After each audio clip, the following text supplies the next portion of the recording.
Hello बच्चों, mission ज्ञान से मैं ज्योति जवाहर राजस्थान सरकार और वेदांता के CSR इनिशिएटिव ई कक्षा में आपका स्वागत करती हूँ। देखिए बच्चों, हम लोग हमारे 16 चैप्टर तक कंप्लीट करके आ चुके हैं। अब हम हमारे सिलेबस के एकदम क्लोज पर है। अब सिर्फ हमारे एक चैप्टर और बचा है, वो है हमारा चैप्टर 17। बहुत ही छोटा सा चैप्टर है और ये जो चैप्टर हम पढ़ने वाले हैं ना, ये थ्योरेटिकल है, डेरिवेशन वाला इसमें ऐसा कुछ भी नहीं है, बिल्कुल थ्योरेटिकल पार्ट है। ये सिर्फ आपको आगे की हायर क्लासेस में जो आप फिजिक्स पढ़ने वाले हो उसके बारे में सिर्फ आपको एक बेसिक नॉलेज देता है।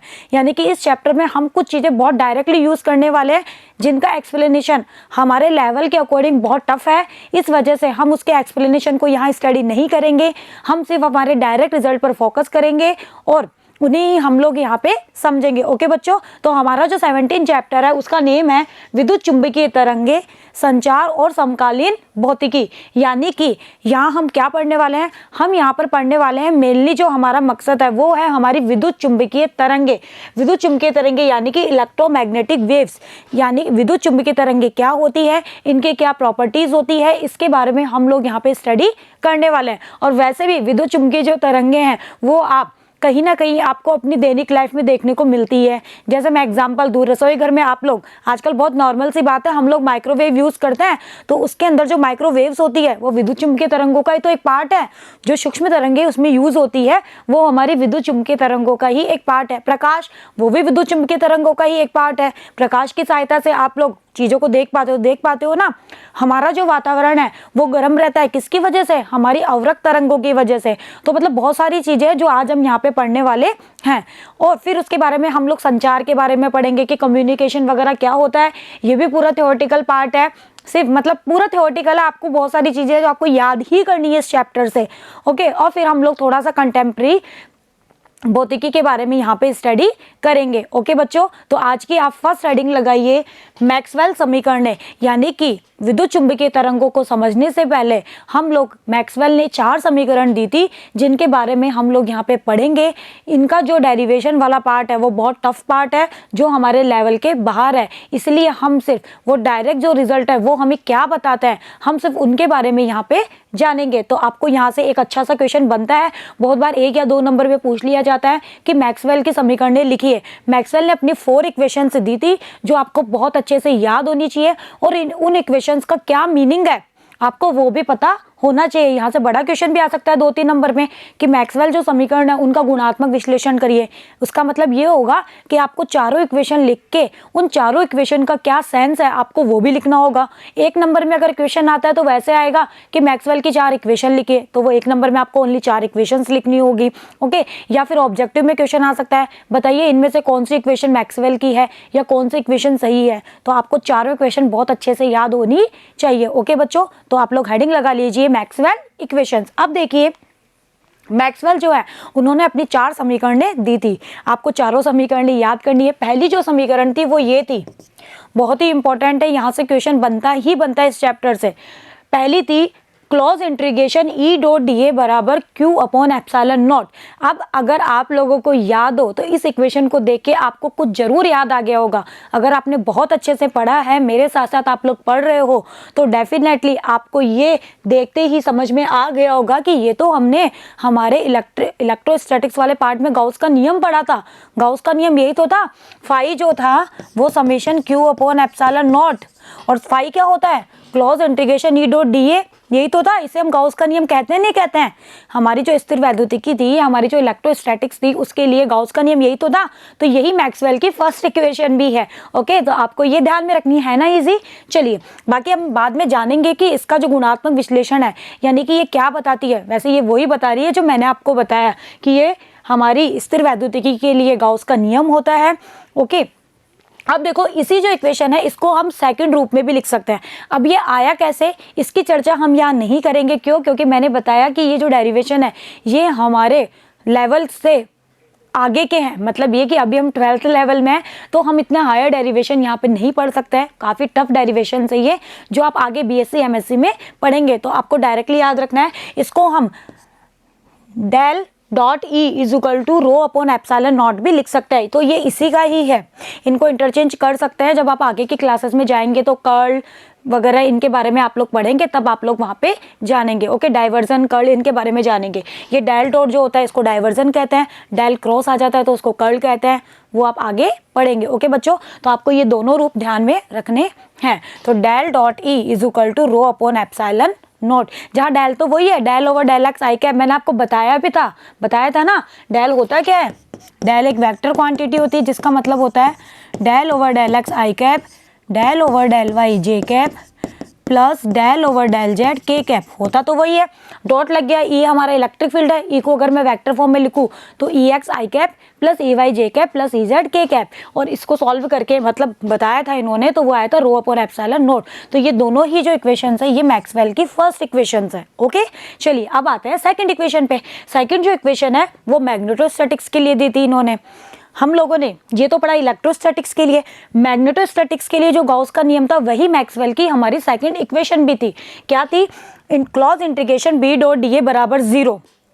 ओके, और इसी को ही हम डेल के फॉर्म में भी लिख सकते हैं, डेल डॉट बी बराबर 0। तो ये दोनों जो इक्वेशंस है ये गाउस लॉ फॉर मैग्नेटिज्म के लिए है, यानी कि चुंबकत्व के लिए गाउस का नियम है, जो मैक्सवेल की सेकंड इक्वेशन भी कहलाती है। चलिए, दो इक्वेशन समझ में आ गई, इनको आपको याद करना ही है और इनमें गलती मत कर देना, ये डायरेक्टली पूछी जाती है। 1 नंबर आपका खराब हो जाएगा अगर आपने जरा सा भी कहीं भी कुछ भी गड़बड़ कर दी तो। ओके बच्चों, चलिए थर्ड जो इक्वेशन है मैक्सवेल की वो है clause integration E dot D L is equal to minus del five E over del T, या फिर डेल क्रॉस ई। अब देखो ये कर्ल आ गया, वो डाइवर्जन था, is equal to del B over del T.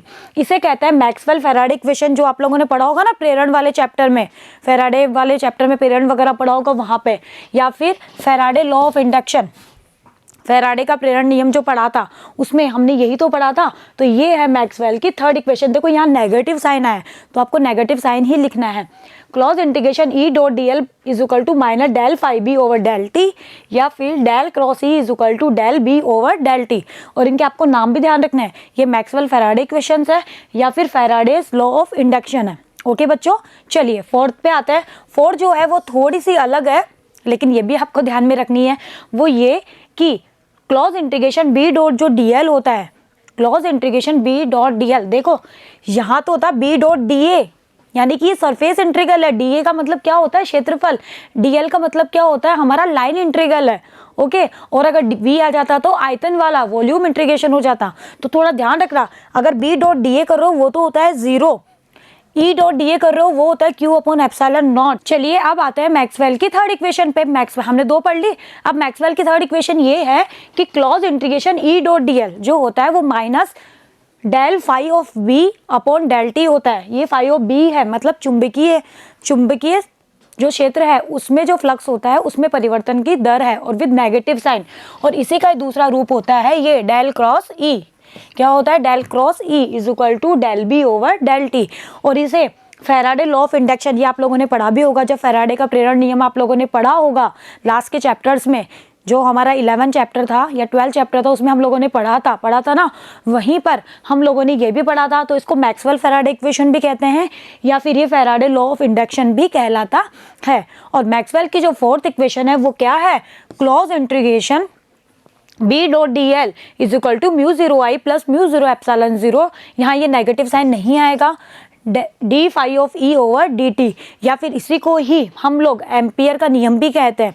ये एम्पियर का नियम भी था और इसे मैक्सवेल ने करेक्ट करके लिखा था, तो ये इसका दूसरा रूप है। इसको हम डेल क्रॉस बी के रूप में भी लिख सकते हैं, तो होगा mu 0 into J plus mu 0 epsilon 0 del E over del T. Okay बच्चों, चलिए तो हम लोगों ने 4 इक्वेशन पढ़ ली। अब आप लोगों को इनको याद कैसे रखना है, मैं थोड़ा सा आपको ट्रिक बता देती हूँ। वैसे बाकी आपको याद तो इनको प्रॉपरली रखना ही है, लेकिन ट्रिक से याद करते हो तो हम भूलते नहीं है।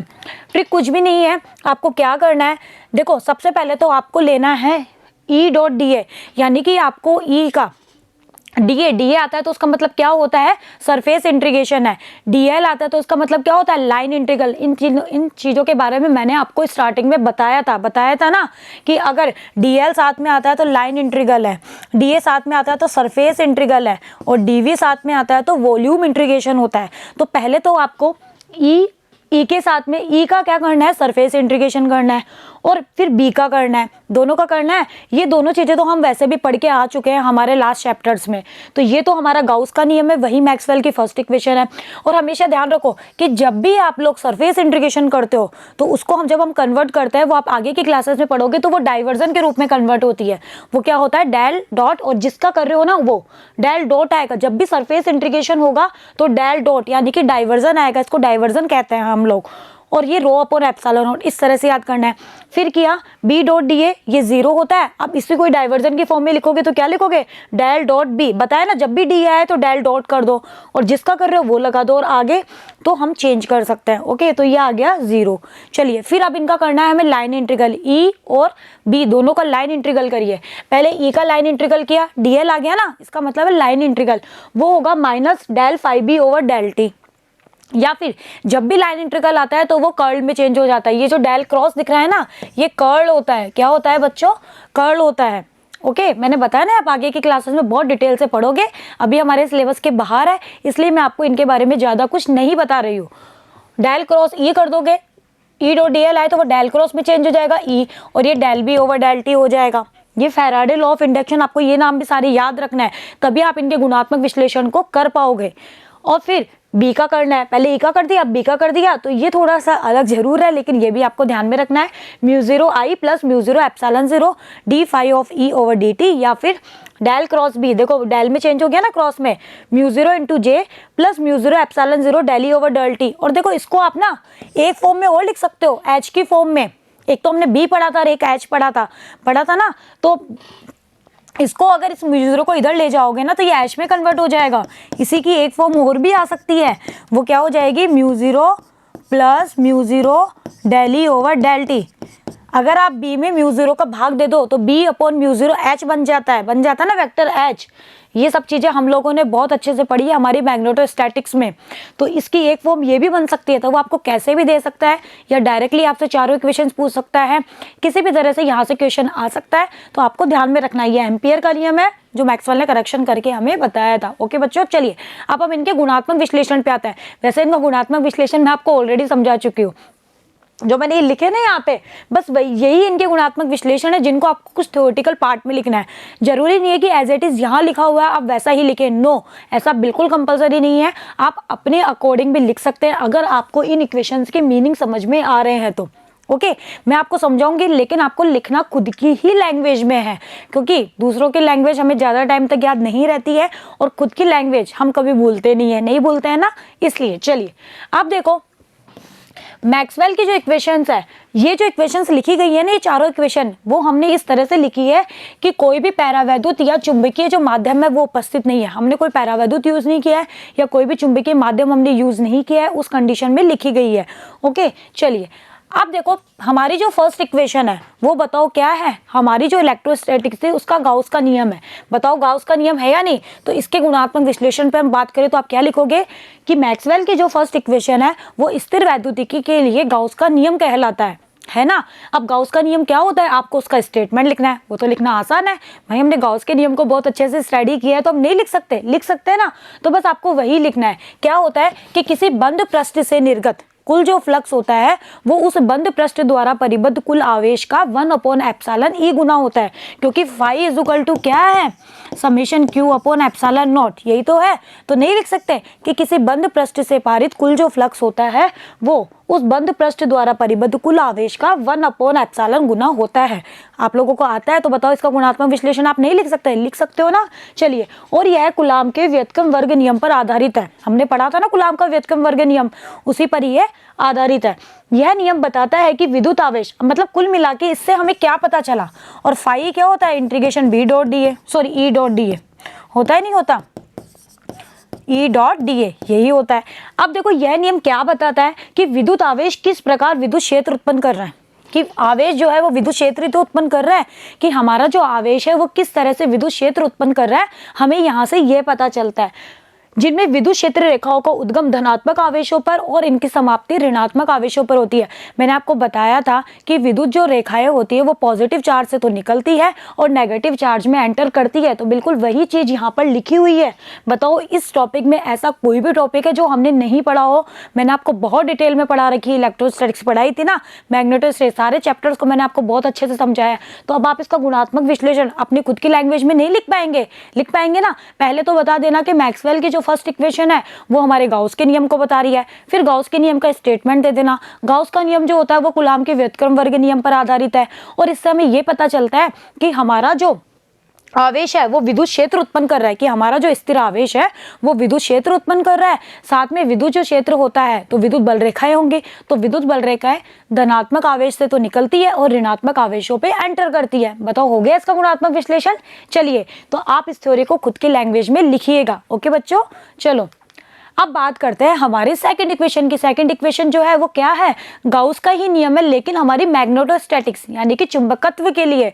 तो पहले तो आप ये लाइन लिख देना कि मैक्सवेल की जो सेकंड इक्वेशन है वो हमारे चुंबकत्व या मैग्नेटिज्म के लिए गाउस का नियम कहलाती है। अब वो इक्वेशन क्या बता रही है? वो इक्वेशन ये कह रही है कि del dot B is equal to 0 या फिर close integration B dot D A बराबर 0, यानी कि किसी बंद पृष्ठ से परिबद्ध कुल जो हमारा B होता है वो 0 होता है। यही तो होता है। इसका मतलब क्या हुआ? मतलब ये इक्वेशन कुल मिलाकर हमें ये बता रही है कि हमारे जो मोनोपोल होता है, मैंने आपको बताया था कि चुंबक जो होता है उसमें 2 पोल होते हैं नहीं होते, N और S। और मैंने आपको वहाँ एक चीज और बताई थी कि किसी भी एक चुंबक के आप कितने ही पार्ट कर लीजिए आपको हमेशा 2 पोल ही मिलेंगे। कभी भी एक N पोल नहीं होता और कभी भी एक S पोल नहीं होता है ना, यानी कि एकल ध्रुवों का कोई अस्तित्व नहीं होता है। तो कुल मिला के ये जो इक्वेशन है वो हमें क्या बताना चाह रही है कि किसी बंद पृष्ठ से निर्गत चुंबकीय जो फ्लक्स है वो 0 है। भाई integration B dot D A बराबर 0, इट मीन्स चुंबकीय जो फ्लक्स है बंद पृष्ठ से, क्लोज लगा रहे हैं ना, तो इसका मतलब होता है बंद पृष्ठ। तो बंद पृष्ठ से निर्गत जो कुल चुंबकीय फ्लक्स है वो मेरा 0 है। अब कुल चुंबकीय फ्लक्स 0, इसका मतलब क्या हुआ? इट मीन्स ये कि उसमें जितना एंटर कर रहा है उतना ही उससे बाहर निकल रहा है, तभी तो 0 हुआ।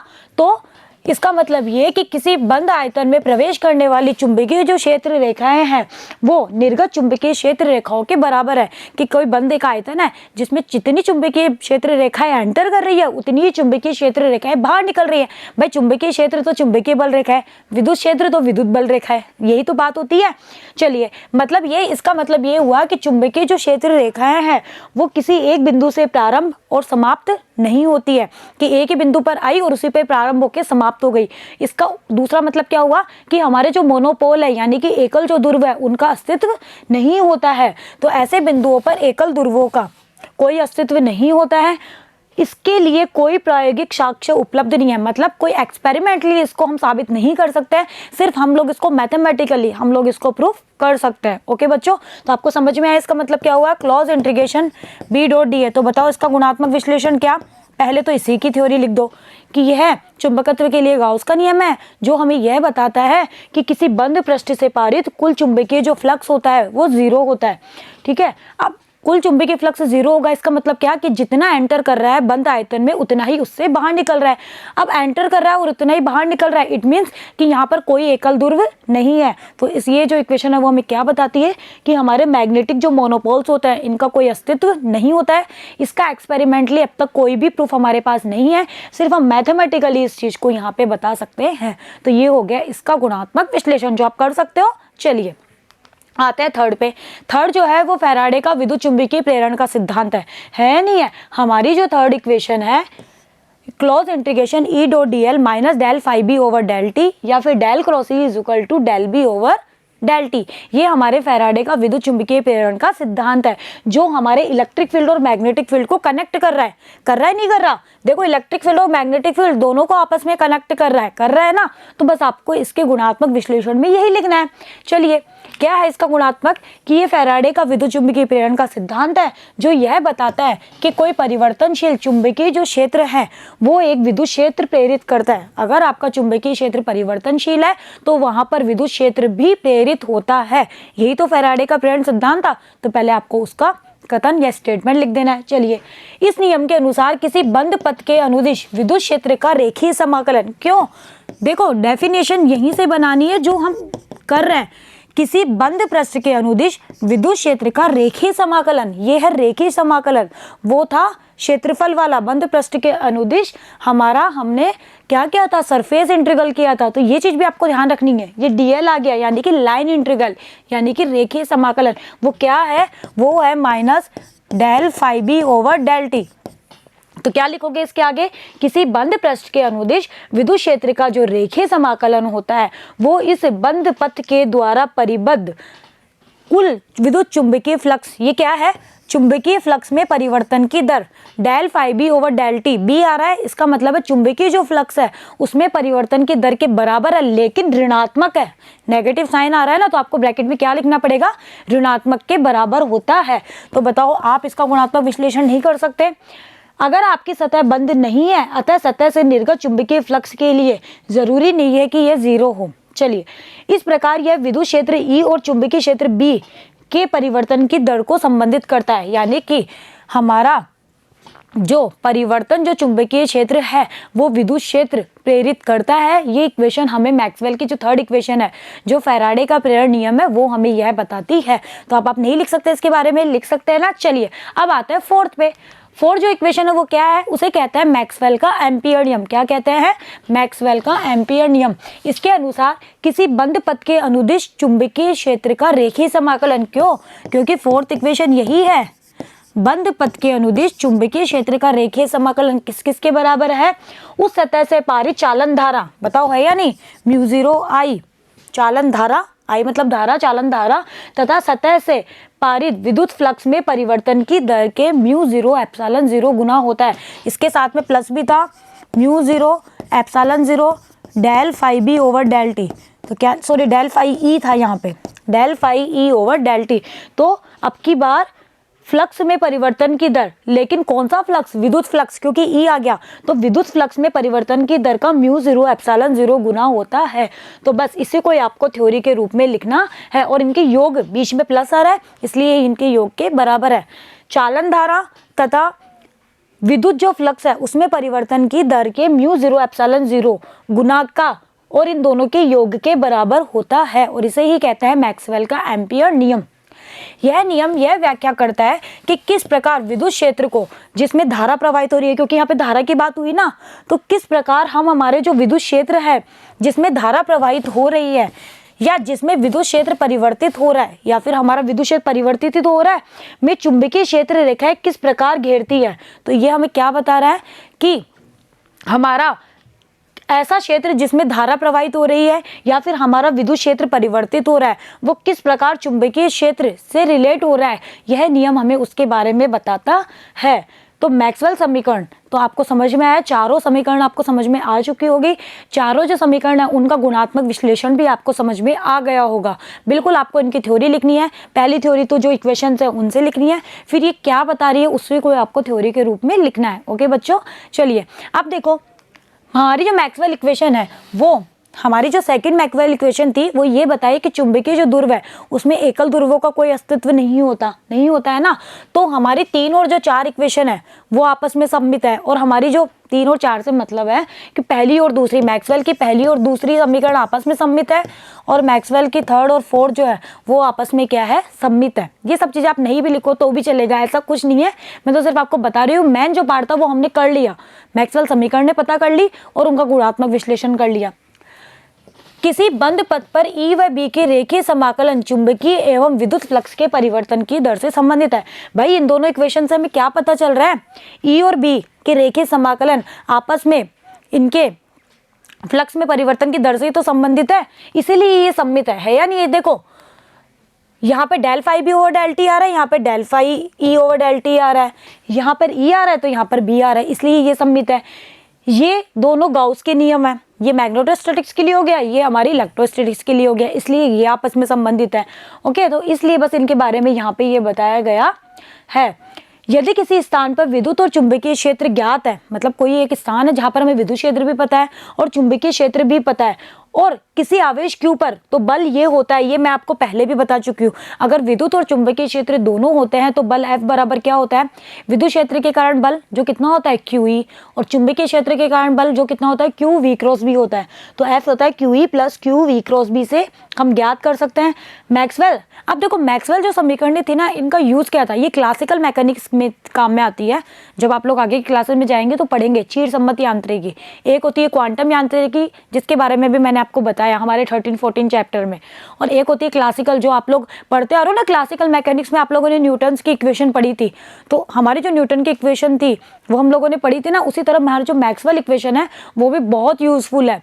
वो हमें हमारी विद्युत चुंबकीय जो तरंगे होती है उनके बारे में बताती है, जो हमारी नेक्स्ट वीडियो का पार्ट है जिसमें हम विद्युत चुंबकीय तरंगे पढ़ने वाले हैं और इनके गुणों के बारे में भी जानने वाले हैं। तो कुल मिला के हमारी मैक्सवेल की 4 इक्वेशन थी जिनके गुणात्मक विश्लेषण को हमने बहुत अच्छे से पढ़ा। तो यहाँ से हमारा एक क्वेश्चन तो पक्का हो गया। ओके बच्चों, चलिए तो इसी के साथ ही हमारा जो आज का टॉपिक है वो कंप्लीट होता है। आप लोग मेरे साथ साथ प्रॉपर्ली नोट्स बनाते रहिए, और अब समय आ गया है कि आप लोग अपनी तैयारी को बहुत स्ट्रॉन्ग करिए। अब एग्जाम ज़्यादा दूर नहीं है, सिलेबस भी कंप्लीट होने पर है, तो अब आप लोग न्यूमेरिकल्स वगैरह की, डेरिवेशन वगैरह की, डायग्राम्स की, इन सब की अच्छे से प्रैक्टिस करिए। बिल्कुल भी किसी भी चीज़ को रटने की कोशिश मत करिए, कॉन्सेप्ट से उस चीज़ को समझने की कोशिश करेंगे तो डेफिनेटली फिजिक्स में आप लोग पूरे में से पूरे नंबर ला पाओगे। ओके बच्चों, तो बने रहिएगा मेरे साथ, मिलते हैं नेक्स्ट वीडियो में। Thank you.